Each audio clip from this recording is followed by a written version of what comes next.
Okay, everybody, welcome to the second meeting of the Voter Assistance Advisory Committee. Thank you all for coming. I guess the first order of business is to approve our minutes from our May 11th, 2011 meeting. Do I hear a motion? So moved. Seconded. All in favor? Aye. So moved. Okay, so I'm Mark Chang. I'm the chair of the committee, and I just want to, so I guess it's my duty to give a report. I just want to thank the committee members for your participation and help over the past few weeks. I want to send a particular thank you to the staff of the Voter Assistance Advisory Committee and the Campaign Finance Board for all the excellent work you've done over the past few weeks. I'm actually very pleased to announce that our Eric Frieden has had a baby, so congratulations, Eric, if you're watching this. We hope you're not. You have a few more important things to do. Watch your child first. For those who may or may not be aware, this meeting, like all of our meetings, is being webcast right now. And I'd like to extend a welcome to our new webmaster. So thank you very much for being here and doing this. In the first meeting, which was held in May, we handed out a very preliminary draft vision statement. There were many excellent comments from both committee members, the public, and others. I want to thank you for those. There is a new draft that has incorporated some of those comments, and I believe that will be circulated. That's circulated in the package today. We'll be working toward finalizing this and getting this ready to go out to the public in the coming weeks. The purpose for this meeting is I think, is to really start to lay in place the architecture toward moving forward. The calendar item, calendar in particular, the roadmap for tasks, and sort of more of a kind of a tactical, strategic level of things leading to kind of the final objectives. Now, I think one of the things that we really want to do here as part of this is also talk about some of our new metrics for success. What do those mean? How do we count success and measure success? I think one of the topics that has been of great interest to a lot of people is how do we take this activity, which has gone on for many years, with a lot of great effort from many, many people, and actually start giving it some real numbers to show that we can actually change the way that people participate in elections. So I'm very excited about that. I'm looking forward to everybody's participation. I also want to just sort of give a special thanks to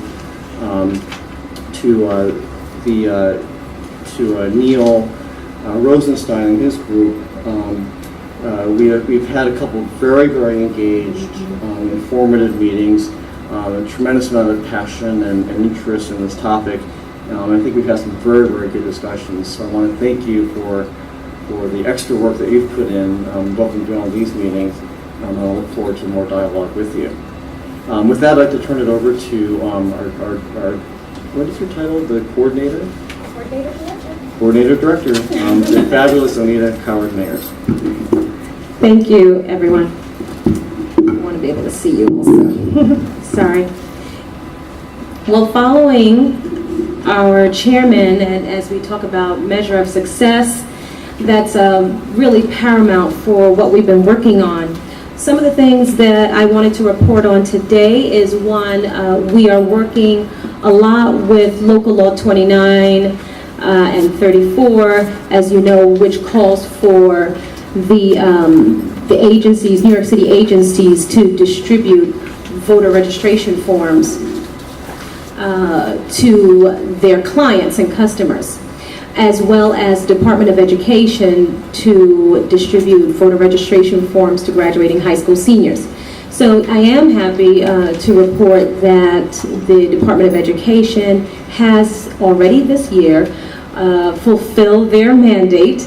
They have ordered their forms from the Board of Elections, picked them up, had them delivered to all of the schools, and they are prepared to go out with the diplomas as is mandated to be mailed with the diplomas. So we're very happy that that has happened, and the fact that we helped to make sure that that happened. Now, above and beyond that, we are still in conversations with the Department of Education to find ways to make sure that when a student receives this voter registration form, that they know what to do with it. So putting curriculum aside right now, because that's something that we're still working on with them, they are open to starting putting up signage, having student-run voter registration drives in the high schools. They want to really bring in the student leadership, and they feel that students respond better to students. So they want to bring them together to send that message. With that, of course, we have our Youth Poet Laureate program, so that married really well with them. And we have offered our Youth Poet Laureate as well as the ambassadors if they wanted them to come in. And in many instances, they have already gone into the high schools, performed their voter poems, talked with students about the importance of voting, and really fulfilled the mission of that program, which is to talk about why voting is important, what are your thoughts about voting, and just having free conversations with their peers. So they've been doing a lot of that, and as a matter of fact, today, one of the high schools, there's a graduation at Aaron Davis Hall, and our Youth Poet Laureate is performing there at this same time. So the Department of Education is on its way, and we feel that there's a lot to build off of, and that they're very excited about it. Should mention that Chancellor Walcott, who has served on this, one of the first commissions, is a big supporter of what we do.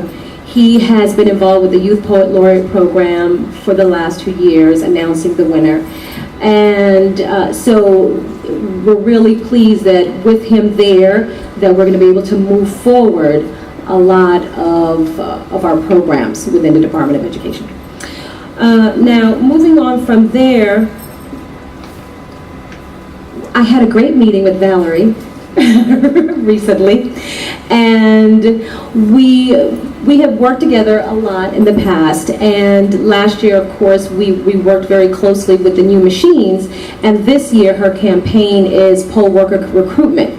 So she has asked us to partner with the Board of Elections to help them in outreach and awareness about poll worker recruitment. So we are doing that through all of our programs, and we did a pilot because we talked about introducing it at naturalization and ceremonies.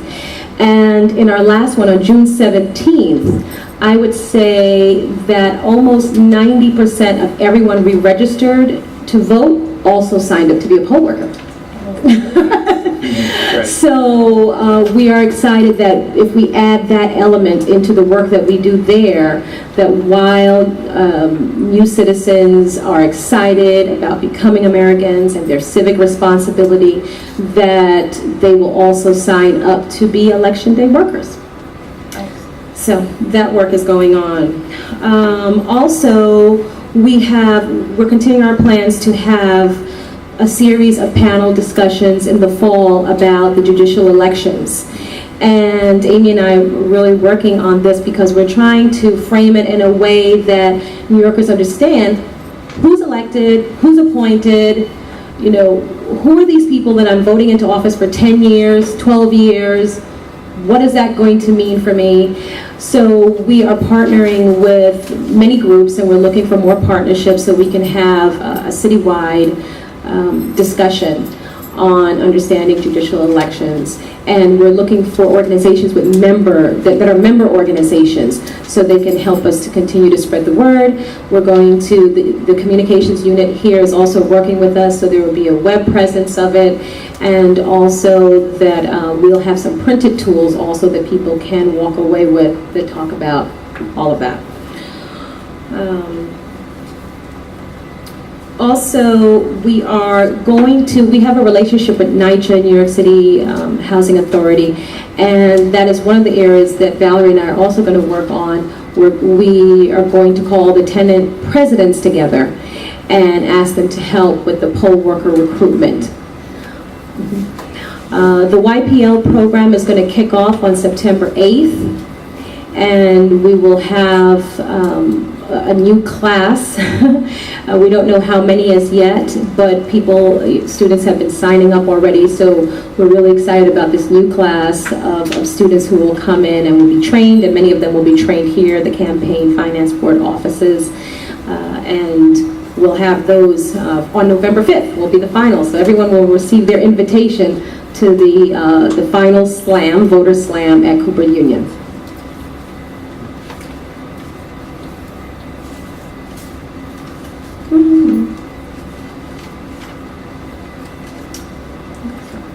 And I think that's where I'll stop for today. Okay, great. Thank you. Thank you, Anita. Amy, who would have addressed the next topic? I will, sorry. Oh, I'm sorry, there is something I forgot. And may I? It's with Local Law 29 as well. Just to say that local law, the agencies, we're meeting with each of them one-on-one, and clearly the big thing is they're receiving these voter registration forms. They're supposed to distribute them. They are coded as number 9 forms, but we are also confirming how they are actually distributing them. So we're coming up with plans for each agency. We've had conversations with several of them, but in particular, I would highlight the conversations we had with the Taxi and Limousine Commission, because we approached them when we asked them if we could do more. They have run PSAs for us in the past, but we're asking them if they would do a survey for us on Election Day. So a simple survey of, are you a New Yorker? Did you vote? If you haven't voted already, do you plan on voting today?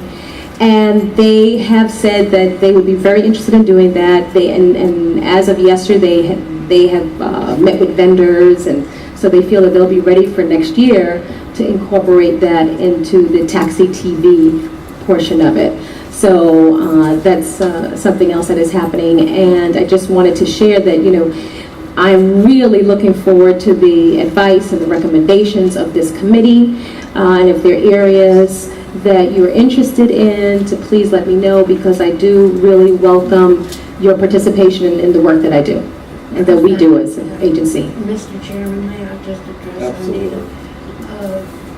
In our judicial progress, you're working with the Brennan Center for Justice? We will. Yes, Our please main do. partner is the Judicial Campaign Ethics Center. And so they are our major partner, but absolutely the Brennan Center has been involved with much of what we do. Good. And I'm thrilled we're doing something with Taxi TV or talking about that, because that all the education is great, but involving technology, that's the force multiplier. That's great.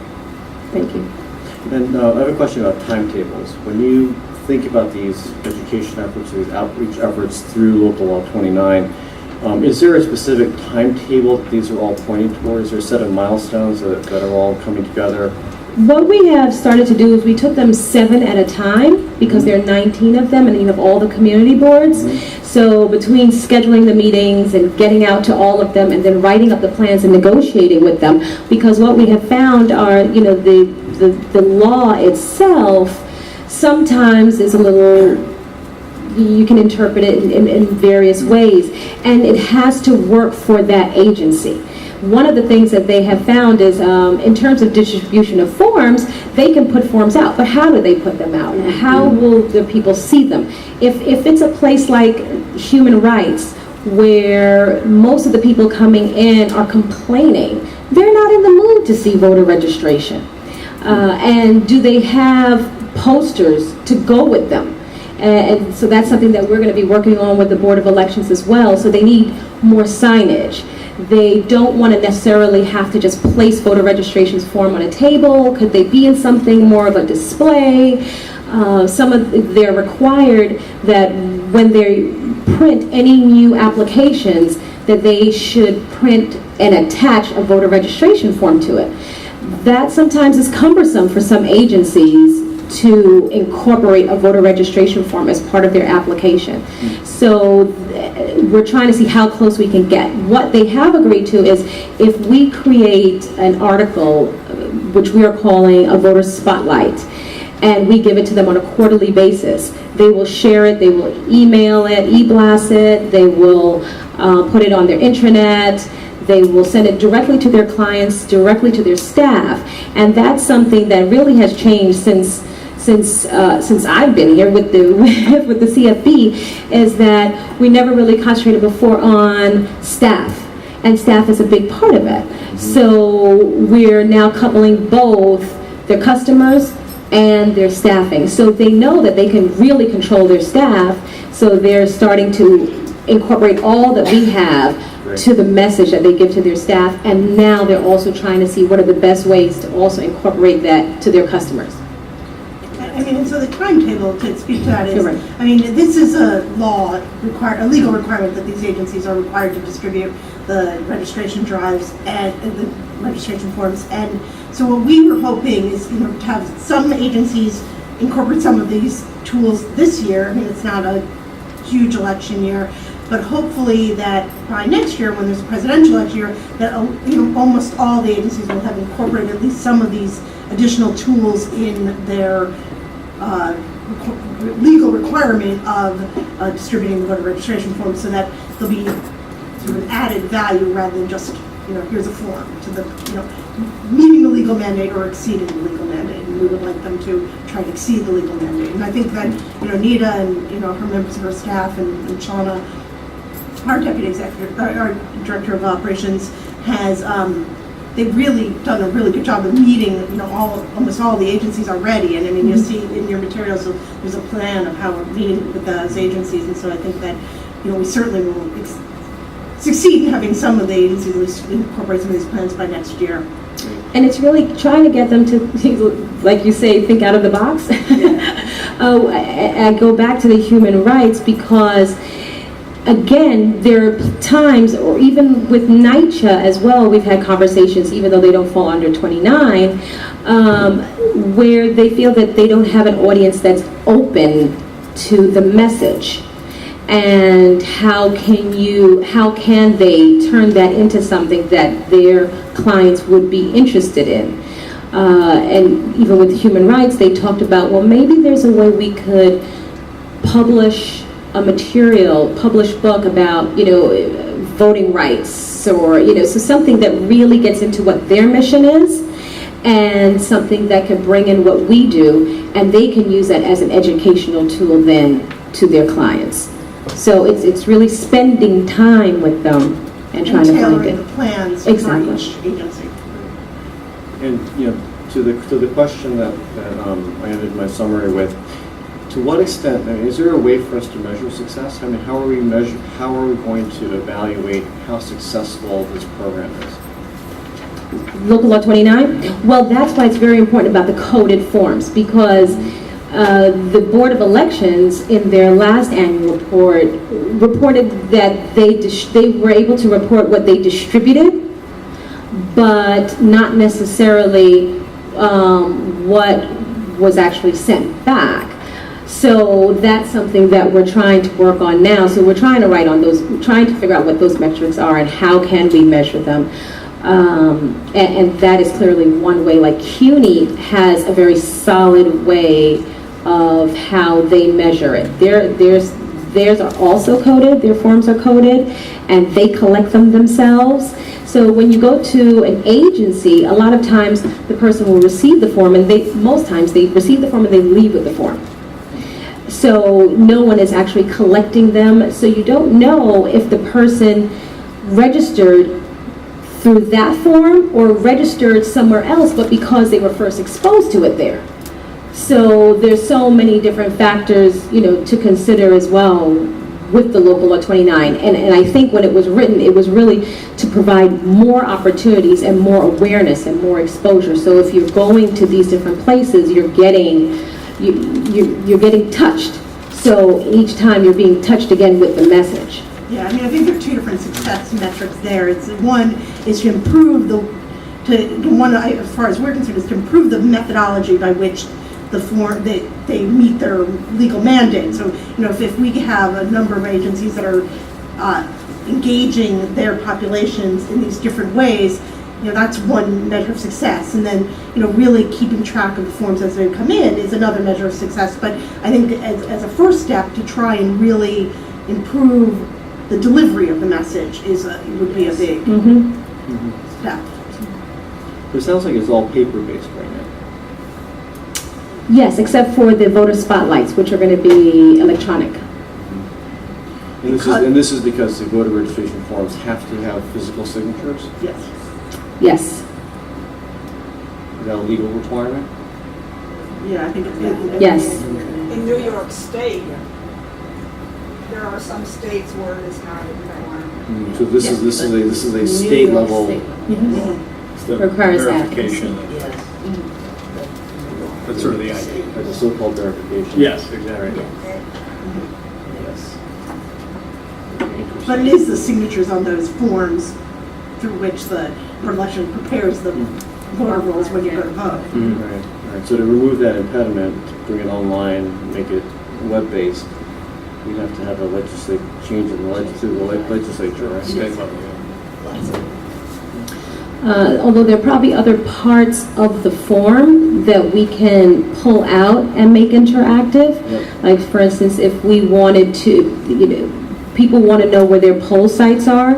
So if you pull out information that people want and then you provide it to them in a way where we can track how many times they come to look for it, there are several of those that we can pull out as well.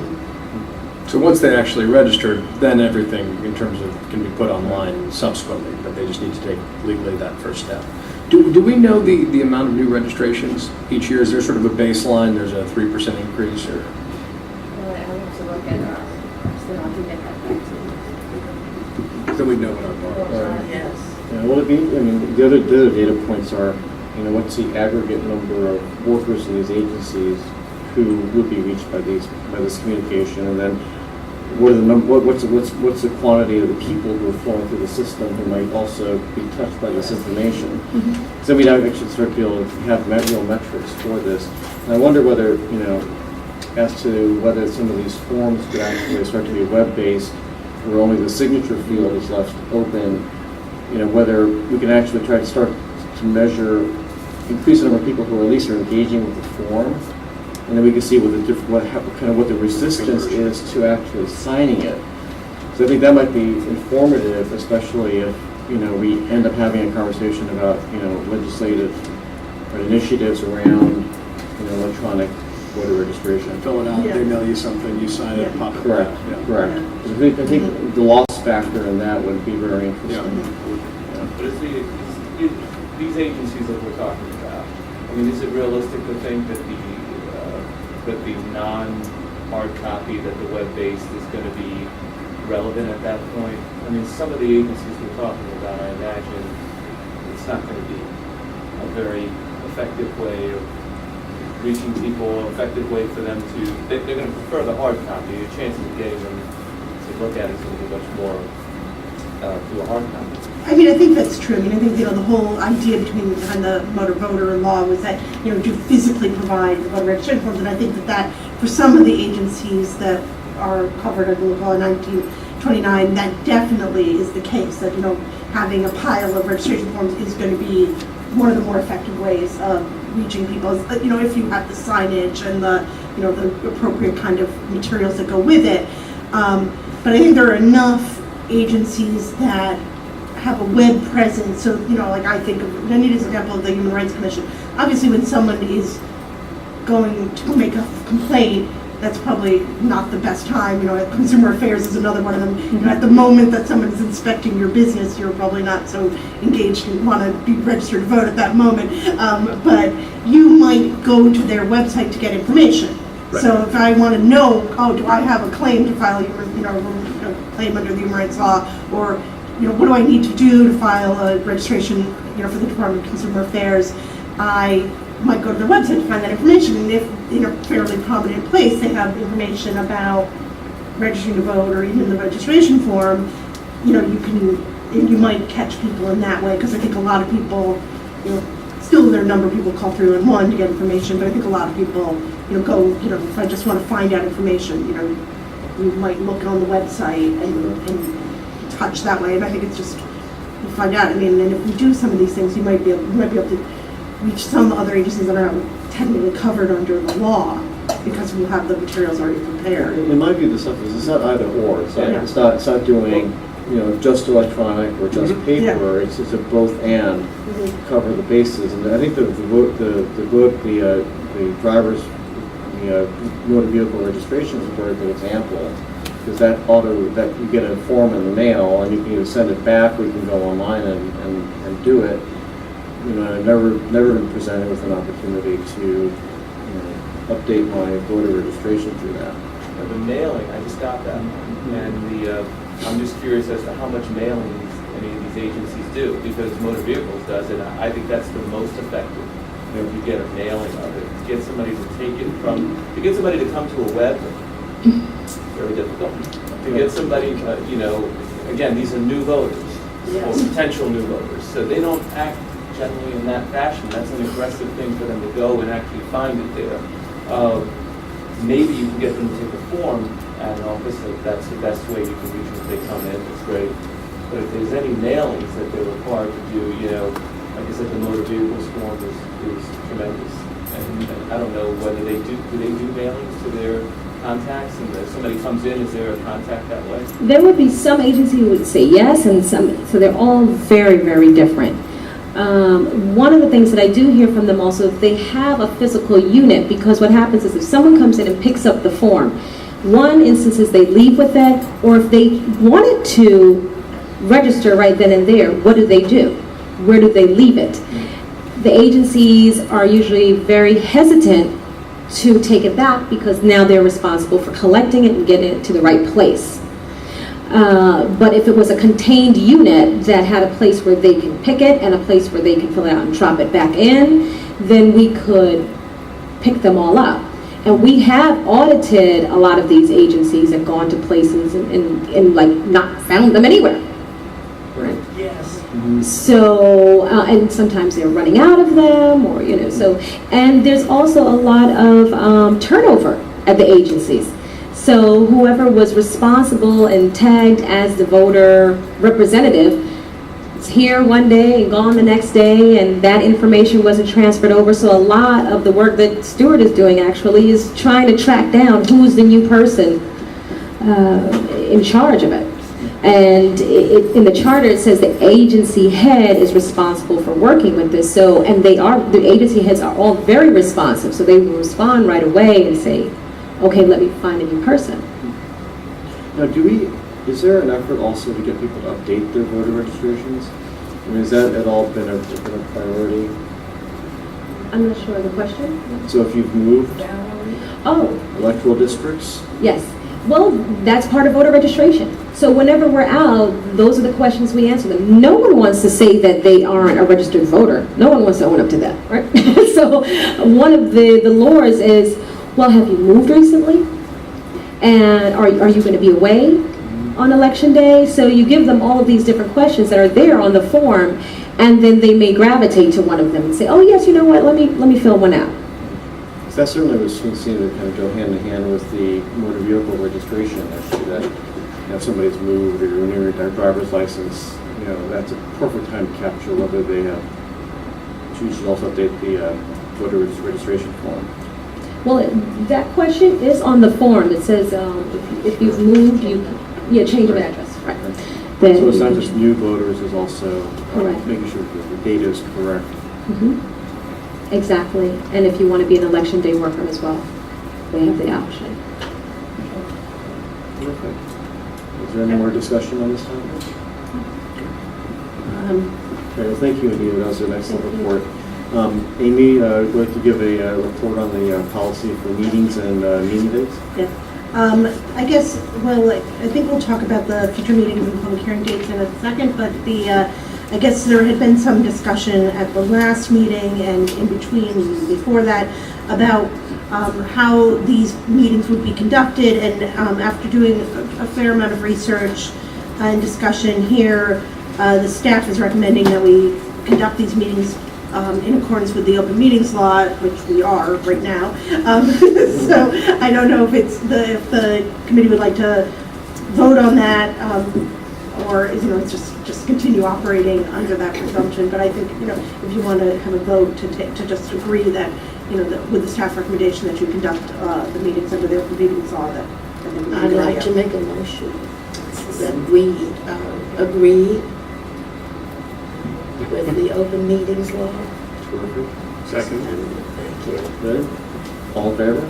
Aye. Good. Passed Now unanimously. part of the record? Thank you. Good, thank you. Terrific. Okay, great. We now have a discussion on the town hall. Will we talk about the meeting dates next? I think we actually changed it tonight. I think you might have to, we changed the agenda a little bit, I'm sorry, and I feel like but we wanted to go into executive session. Okay. So the Voter Assistance Advisory Committee will now go into executive session to discuss matters with council and to discuss matters related to partnerships with specific individuals and corporations. So do I have a motion to go into executive session? So moved. Second? All in favor? Aye. We prefer just to discuss kind of the idea of whether this time in the afternoon is a good time, whether we want to have them in the morning, whether we want to try and have the next meeting in some particular borough. We could discuss those thematic ideas, and then just we could circulate a schedule, just suggested dates. I don't want to waste time going through everybody's calendar. Yeah. That's what I think, Because it's now 10 minutes past 5, and public comment is very important to us. Amy said we Okay, so no, I think that's exactly right. Just make a general comment about it. In addition to moving around, I do think we should see if it's possible to meet later. 4 o'clock is just a hard time for people to come who aren't part of the organization. So we're going to try and attract the public. I think we should try and shoot for something like 6. I agree. Something like that. Yes. Okay. I agree. And look around the city and see if we can target over time different boroughs. Absolutely. And it's, people have a preference of whether we should just try and schedule something for August, using those parameters, or should we try and meet in July and then again in September? Or Well, I think it really depends on what we're doing with the town hall. If that's going to be in September, we really should meet in early August in order to have a hand in what it is that we're presenting to the public, to the voter, for the very first time. okay, I agree. I agree. okay, fine. So that's what we'll do. Terrific. I think actually, meeting a little bit more frequently between now and then is probably a good idea, as long as my committee members are willing. So thank you very much. Okay. Amy, should we go on to the next topic? Yes, great. Pending legislation. So I guess I can just introduce the topic. Assemblymember Kavanaugh has introduced a piece of legislation that would require the Department of Motor Vehicles to pre-register teenagers when they go and get their, when they first apply for their learner's permit and driver's license, because that's a good time to get them, although most of the people applying for those are too young to actually vote yet, and they would require that that list be maintained, people who pre-register, and then when they hit their 18th birthday to automatically register them. So I don't, the Assemblymember Kavanaugh's office asked if this committee would consider endorsing that legislation. It's been introduced. I don't think there's any particular urgency in making a recommendation today, but if people want to discuss it. Is that even possible? Pre-registered at 16, I'm assuming, and then automatically you're registered at 18? The board hasn't necessarily taken a position, so I'd have to confirm with our legal counsel, the logistics of it. But I gather similar legislation's in place in 6 In other states. states. Yeah, so I assume, must be. that's helpful to me, at least in terms of the practicality of it. And the idea is that they hold them. So they collect them, they hold the information until they turn the requisite age. Right. Do you leave they send it on to the board, the local board of election.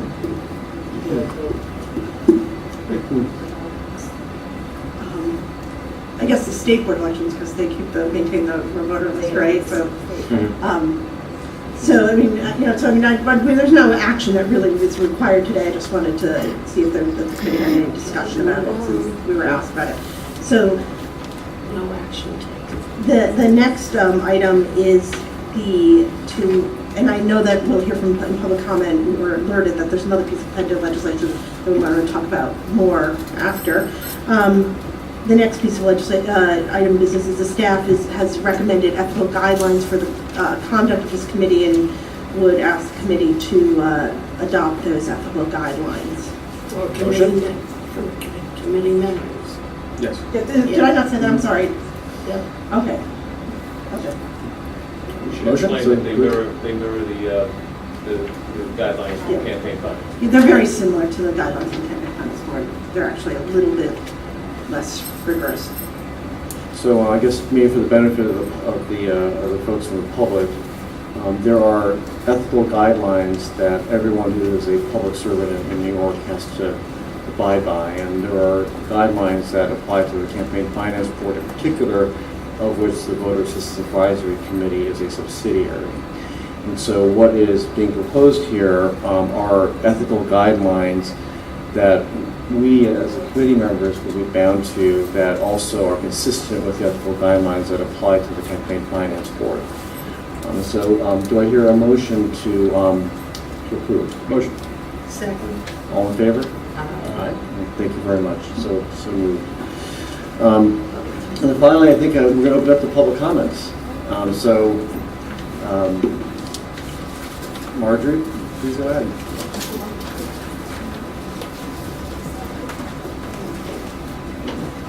Hi, is it on?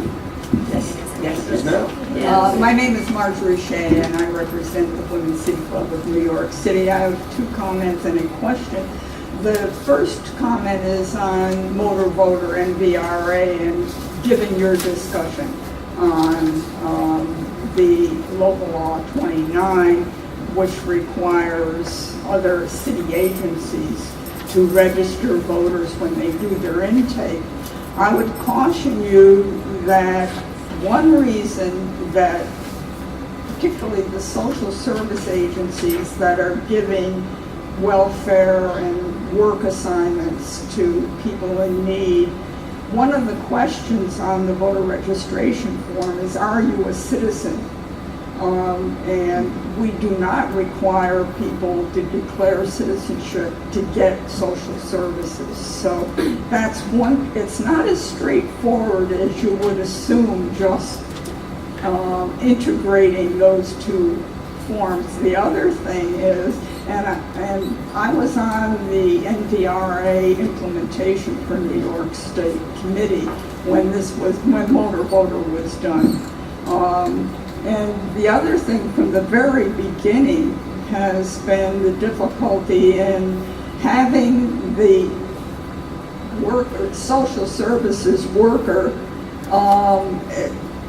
help you fill out that form, particularly in New York State. You enroll in a party when you register to vote. And so I would caution you that there are, and when you're gathering data, and I don't know how much data you're going to have.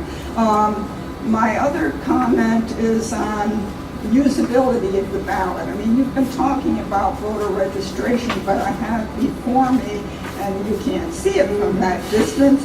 As a matter of fact, it's hard for some people to see it without their reading glasses from this distance. But the board is right now considering the design and the layout of the ballot. And I would beg the Voter Assistance Advisory Committee to look at usability when you're looking at the design of the ballot, because it makes a difference on making it easier to vote. And my third comment is a question: what's the budget for VAAC? What's the budget line? There is no specific budget, I mean, the budget line, there are 3 full-time staff members those lines were moved from the Department of Citywide Administrative Services when that was moved here. We did increase the Campaign Finance Board's budget. I mean, it doesn't show as a separate budget line item, but when we introduced our budget for the mayor under our independent budget authority, we increased our budget items for printing and translation services and the services that we felt would be needed to be increased to accommodate the additional work for the voter assistance. So it's not, I couldn't pull out a specific number except for that, the 3 staff lines. But it did have a code line when it was in DCAS, right? Well, I mean, maybe, I think DCAS did have a budget line and it was a relatively small number, if I remember correctly. It was just staff salaries plus $20,000. Yes. I mean, the Campaign Finance budget, we intend that, we obviously, the resources that the Campaign Finance Board has for, our systems, our design, our printing, all of our work that we do here, that we already have staff doing, would be available to the voter assistance initiatives too. Okay. I think Tony has a question. Question for you. So you cautioned regarding local law 29 and the actual assistance to or the combination of the voter information. Do you have any thoughts about how, in general, how do you get around that? Because it's obviously every agency is going to be different. But that's right. Any thoughts on how to implement some of those things? Well, supposedly each agency has a person who is supposed to be doing that, but as you can imagine, some of these social service agencies that have 200 people on their caseload, I mean, it's not high priority to get those people who are hungry and homeless, on the voting rolls. But it's been a problem in New York City from the very beginning because motor voter is great for the upstate where people register automatically when they get their driver's license. But in New York City, we don't have the vast population, the majority of people do not aren't driving cars. And so from the very beginning, there was resistance, but from the Department of Motor Vehicles, we don't always get those passed down from the state, right, Valerie? That's been a problem, even getting that portion, no less. Local Law 29, I don't know, we'd have to have a discussion, a sit down and think, and I compliment Amita for going in there and doing these surveys because she will find out what the problems are and maybe how we can solve them. Can I just also add, because our another director here, Shauna Denkinson, we have spent a lot of time talking about this as well. And one of the things we have proposed also with Amy was to start train-the-trainer programs. So we do some training, but to do some formal training that the local law 29, we would invite them to come in where they could bring their employees and we would give a formal training on various topics. But one of the concerns with verbal assistance, not only the party line, but one, if they aren't, it can threaten their status of citizenship. If they feel that they must fill this out to get the service that they're looking for, then they may just do that and not knowing that it will threaten their citizenship status if they're not a citizen as yet. And also being swayed with different party lines. So the agencies are also hesitant to have their employees provide verbal assistance because they don't want to be held liable if someone does something wrong without any training. So these are some of the areas that we could look into with training as well. And we do have some of this slotted on our schedule for the fall as well to do train the trainers. Want Marjorie, would you mind passing around the voter registration form that we have? I think That's the ballot. The ballot. Yeah. I think it's just a good reminder to everybody. Sheer complexity. Yes. And I know I would have brought more than one. Okay, that's great. We can just pass it around here, then we'll circulate it among the audience as well. Great. Yes. Thanks so much, Marjorie. You sure you've seen that? So comprehensive. Hi, I'm Alex Camardo with Citizens Union. I just circulated a bill that's being introduced at the next council stated meeting on the 27th. It's something that we've worked with recently with Councilmember Dickens on, and it's a bill that would require this committee to communicate to voters via email and set up a program to voluntarily collect emails for people who wanted to be informed about significant dates related to elections. Obviously, election day itself, primary day, special elections, but also things like the deadline for registering for the next election, how to obtain an absentee ballot, and deadlines related to that. The idea being that we think these kind of alerts would help to boost voter turnout. And many people often let the deadlines pass for registering, and then it's only near election day that they think, oh, I should have registered, but it's too late, and then they don't do so for the next election that's so far away. So, this is just a draft of the bill. As I mentioned, it's going to be introduced on the 27th. We're hopeful that a hearing will follow. There are things that we think could be improved in this bill. For example, it's limited to email. It might be interesting to also, expand that so it involves tweets or texts or all kinds of electronic communications. And I know that's an interest of the chair. So, we put it forth today for your consideration, and hope that you'll endorse it. I'm full disclosure, I am on the board of Citizens Union, but I think this is exactly the right direction to move in. Using new technology to reach out to people, to provide reminders, to sort of prod them and remind them, and really, I think will enable people to take full advantage of our democracy. I think this is a great bill. I have a question. I mean, I don't think anybody would argue with the benefits of this, but I'm curious about the mechanics of this, the administration of this.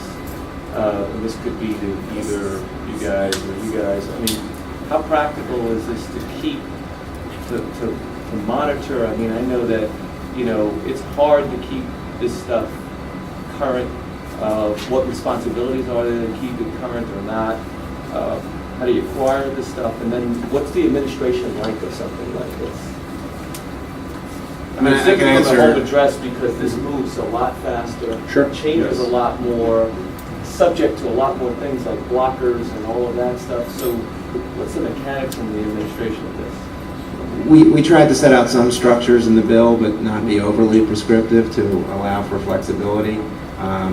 Much of it we think could be done through the website, where people could go to the website, enter their email address, and then the Voter Assistance Advisory Committee would have that added to a database, and then at the appropriate time send out alerts. It could be included with the voter guide, a statement saying if you want to add your email to our database, you can go to our homepage, and then there would be something on the homepage that would notify people where they could add their email address. So you'd be accumulating email addresses often electronically. It could also be done at meetings that you have, by putting out a sign-in sheet. These are some of the ideas that are in the bill and required in the bill. But again, it's not overly prescriptive in that we really wanted it to blend with the work that the VAAC was doing. And there are protections for privacy, and the bill allows for people to unsubscribe and also change their email address. But we imagine that most of this would be done electronically by referring people to a homepage. And this is also great, we do a lot of advocacy campaigns, and we have our own website, and even for particular campaigns that we've done related to redistricting. And we find when you go out to meetings, you go out into the community, rather than always carrying around a sign-in sheet, which we also do, you refer people to the website, and we get a lot of people signed up that way. This past year, we've had 1,200 emails go to state legislators related to redistricting reform on one bill. And so people do sign up and provide their information in that way. And we think, getting people to do that for voting would be great to alert them of upcoming elections. Mostly, this is self-selected. Right, it's voluntary. Yeah, so Yeah. that solves everything. If it's self-selected. absolutely. You're not going to acquire any lists No. in any other way, other than somebody either signing up or telling you to put me on the list. There is a provision that allows the city board, which we know has emails for poll workers, but not necessarily for registrants, but there is some overlap there, to also collect emails if they wish, and voluntarily again, and to provide them to the VAAC database. So, I mean, we hope that it will be collaborative, but again, in the bill, it's as the board chooses to do so. Thank you very Thank much. you. And actually, if I could just add one other thing unrelated to this. So on local law 29, I mean, that is something that we think it's great that the VAAC is taking this on. I can tell you that and this is from the city board's 2010 annual report, they actually provided 187,000 voter registration forms to these agencies that were required by local law 29 to complete them, and they, to their credit, provided information as to which agencies, or I shouldn't say which agencies, but which ones submitted them back pursuant to this law. They have the Code 9 that was referenced earlier, and it's about 2,000. So you can see that it's just Less not than being 1%. yeah, it's just not being followed at all. Right. And, you know, I haven't gotten around to asking Valerie this. I apologize for doing it here at the meeting for the first time, but it would be great to know if the board has the information, which agencies are actually doing that. Because ultimately, it's great to do the outreach. It's great to speak to staff at these agencies. But at the end of the day, you can look at the numbers and see what they're actually submitting back. And it could be 2,000 came from one agency and 0, from the rest. I don't know. But either way, it seems like an unacceptably low number. Let me interrupt you for just a moment and say, Alex, you have to remember that these figures represent the work that the Voter Assistance Commission did with 2 people on staff. And this goes back to the days when Gifford Miller and Mark Green came up with the bill in 2000 with, at that time, the Voter Assistance Commission had no chairman. So now here we have a home with the Campaign Finance Board as our back-stopping agency and give these people a chance to do the work that they know so well. Now, I'm certainly not blaming, this committee or the commission prior to it. I mean, I think it's the work of the agencies. I mean, Yes. they're required by law to do this. I understand they have competing priorities and probably higher priorities, but at the end of the day, it's the law, they do it. It's a very different data point. Thanks. Thank you. Yep, thank you very much. That's a chair question. Of course. Can we discuss for a moment what our approach is to pending legislation? I think we're going to get, thankfully, we're going to get, I think, a lot of requests for legislation both at the state and city level, and I just think we should figure out what our process is going to be for deciding that, when we would weigh in and how. And then the other question I have is that, are there any limitations on our taking a position on a piece of legislation vis-a-vis the Campaign Finance Board? I would have to look into it, but I don't think that, we don't. Actually, one of the charter mandates is that this committee advise the board in legislative positions. So, so that what you would recommend to the board that, the committee can make, support something, but also part of what we were doing is making a recommendation to the Campaign Finance Board that they too support a piece of legislation. So I think that far from being a prohibition, I think there's actually in the law an encouragement, because one of the items that is to be in the annual report are proposals for legislative changes, whether they're generated by this group or generated by, the many people who have great ideas outside of this group. But I think that you're right, that we should have some kind of procedure for how we would proceed in deciding whether or not we would want to support as a committee and make a recommendation to the Campaign Finance Board. So we could differ. I suppose you could differ. I don't want to speak for the Campaign Finance Board, but I guess it could happen. I don't really foresee that happening, but.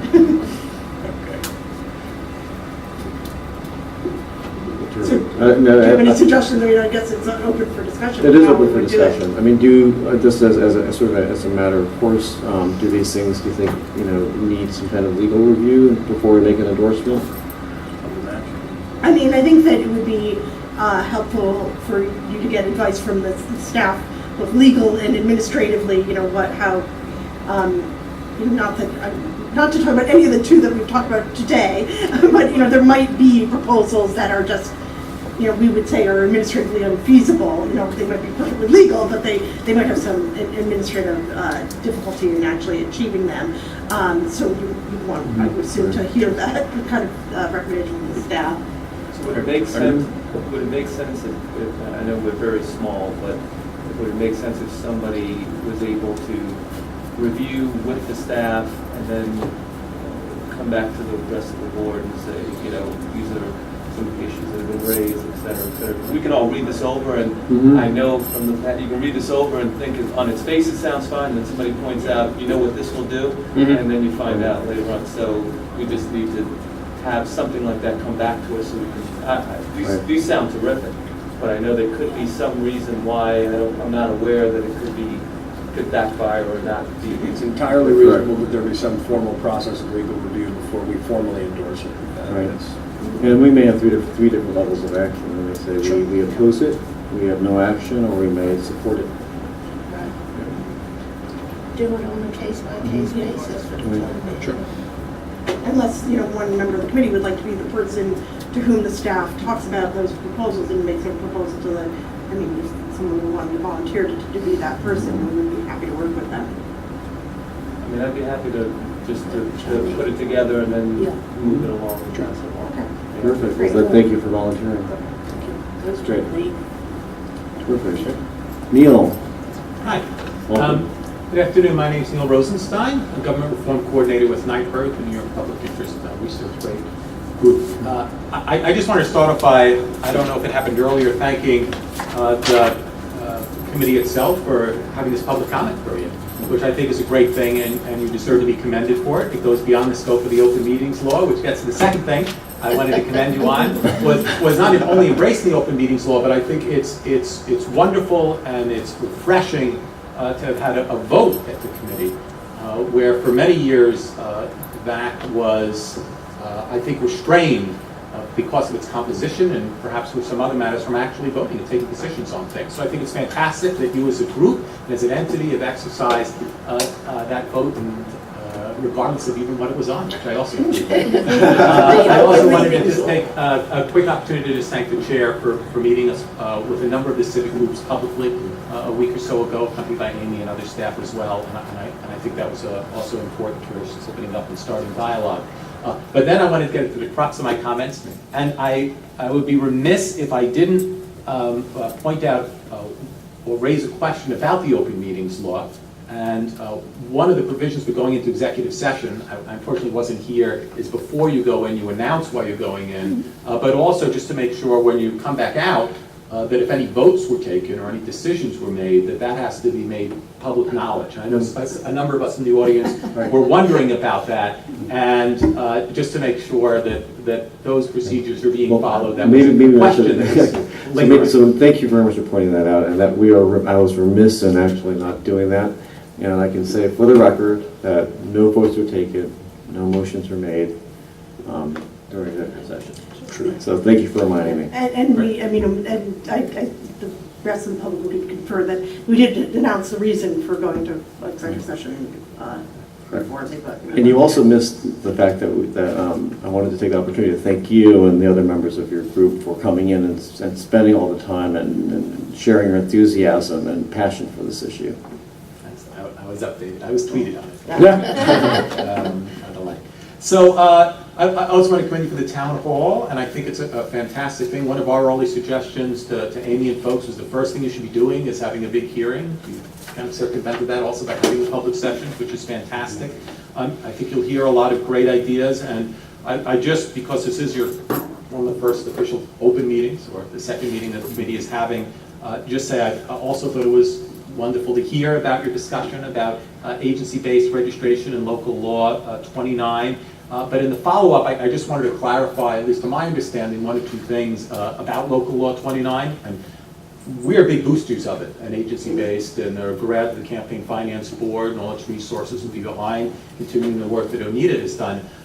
Just a clarification, New York actually does a really good idea, a really good job in many ways, not in all ways, with motor voter. And one of the misconceptions is that Local Law 29 actually doesn't cover a lot of social service agencies. And right now, as well as all over the country, motor voter and agency-based systems are in place where agency staff are offering verbal assistance. They do it in New York City and HRA. They have to deal with the citizenship issue. They have to deal with the partisanship issue in terms of registering for a party. And there's an extraordinary framework at the state board for all of those state agencies, including HRA, and city workers are doing it right now, that deal with how you address verbal assistance and citizenship. So there's something out there, if you're looking at Local Law 29 and ways of expanding it for verbal assistance in those city agencies, there are fantastic resources. And the state board in the past, and we can try and take them up with it, actually offered many years ago for the Local Law 29 agencies in VAAC to do their training. So Local Law 29 agencies would have the state training about how to deal with citizenship, how to deal with, it gets to the box about party enrollment. So there are those fantastic resources out there. But I just want to say it's really refreshing in general, besides that addition to hear you talking about those issues as well. And Can I, just so I'm clear, is it the State Board of Elections that does that training, or is it, okay, I just... The State Board of Elections, just similar to Local Law 29, set up a structure eventually under VAAC where they have agency contact people that then go back to their agencies and do trainings. The State Board of Elections holds trainings for, they might call them agency liaisons, and they do that once or twice a year. And it's, I mean, they've been doing it now for over a decade. It's very, you know, not pro forma, it's very intensive. It's a kind of good materials and workshops, and those folks go back to their agencies, and then they take that to the line workers. So a lot of that is out there. And it's the kind of thing which I think is ready to be embraced by Local Law 29 agencies with the agreement of the city to really increase it. As Marjorie said, there's not a lot of people with cars in here. And there's not a lot of people, not everyone else is on the public assistance agencies covered by NVRA. There's this whole huge swath of Local Law 29 agencies that are out there. I just wanted to also say regarding that, the board has done a great job. They get the forms out there, the 180,000 forms. The 2,000 were back. One of the problems, and I hope maybe that the technological people in the Voter Assistance Commission can maybe assist the board or work with them. One of the things that doesn't happen is when the board gets those forms in, they scan them, they digitize them, they haven't updated their software to automatically capture that code that says they were generated by Local Law 29 agencies, by motor voter, and it has to be manually entered. And we know from checks that that 2,000 number is, I would say, grossly underrepresented. And we know that because CUNY also does that with an E. And a couple of years back, CUNY came and the board said there were only 2,000 or 3,000 registered in all of CUNY. NYPIRG had 6,000 photocopies of CUNY E-forms that were handed in that year, all registered. And that's, you know, the fault of overworked Board of Elections folks who close to the deadline are getting them in and they don't want to deal with that code. So that's a great way of looking at your goal of monitoring voter registration procedures in New York. Simple way that maybe the board to help them to modernize it. It's less work for them. It's scanned in automatically. It captures the code. You get the information. You get your data points. You know what's working, etc. So I won't talk that much longer, but I just felt compelled to also mention that as well. We really look forward to it. I think the discussions that you're having are great. I know earlier, and I didn't bring it today, we circulated a list of other ideas that we think the city can undertake to Amy and Art, and I guess I should have made the request that at some point in time maybe it's distributed to other members of the committee as well in ways looking forward, and just that we really look forward to that process and to seeing a receptive audience at the other side of the table is really great. Thank you. Thank you.